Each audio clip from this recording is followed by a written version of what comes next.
తెలంగాణ రాష్ట్రంలో అత్యంత ప్రతిష్టాకరమైన Nizamabad advocates bar association అధ్యక్షులుగా నన్ను గెలిపించినందుకు సీనియర్ న్యాయవాదులకు, జూనియర్ న్యాయవాదులకు, మహిళా న్యాయవాదులకు పేరు పేరున ప్రతి ఒక్కరికి ధన్యవాదాలు తెలియజేస్తా ఉన్నాను. భవిష్యత్తులో న్యాయవాదుల సమస్యలపై కావచ్చు, మరియు జిల్లా కోర్టు సమస్యలు కావచ్చు, అన్ని రకాల సమస్యలపై పోరాటం చేస్తూ నిజామాబాద్ బార్ అసోసియేషన్ యొక్క పేరు ప్రదేశం రాష్ట్రంలో పేరొందే విధంగా నా యొక్క శాయశక్తుల కృషి చేస్తానని చెప్పి ఈ సందర్భంగా తెలియజేస్తా ఉన్నాను.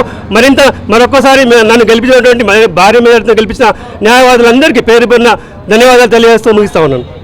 ఈరోజు జరిగినటువంటి నిజామాబాద్ బార్ అసోసియేషన్ ఎన్నికల్లో ఏదైతే ప్రతిష్టాత్మకంగా జరిగినటువంటి ఎన్నికల్లో అధ్యక్షులుగా జగన్మోహన్ గౌడ్ గారిని ఎన్నుకున్నటువంటి సీనియర్ న్యాయవాదులకు, అదేవిధంగా జూనియర్ న్యాయవాదులకు, మహిళా న్యాయవాదులు అందరికీ కూడా, సోదర న్యాయవాదులందరూ కూడా పేరు పేరున ధన్యవాదాలు తెలుస్తూ ఉన్నాను.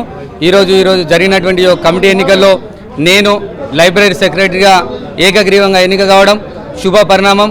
విద్యార్థి దేశం నుండి అనేక ఉద్యమాలు చేస్తూ ఈరోజు న్యాయవాద వృత్తులు వచ్చిన తర్వాత ఈ యొక్క ఏదైతే పదవికి నేను నామినేషన్ వేసిన తర్వాత న్యాయవాదులందరూ కూడా నన్ను సహకరించి, అందరూ సీనియర్ న్యాయవాదులు, జూనియర్ న్యాయవాదులు అందరూ కూడా సహకరించి నన్ను ఏకగ్రీవంగా ఎన్నుకోవడం ఏదైతుందో దానికి నేను ఈ యొక్క నా వ్యక్తిగతంగా అందరికీ పేరు పేరిన మనస్ఫూర్తిగా ధన్యవాదాలు తెలియజేస్తున్నాను.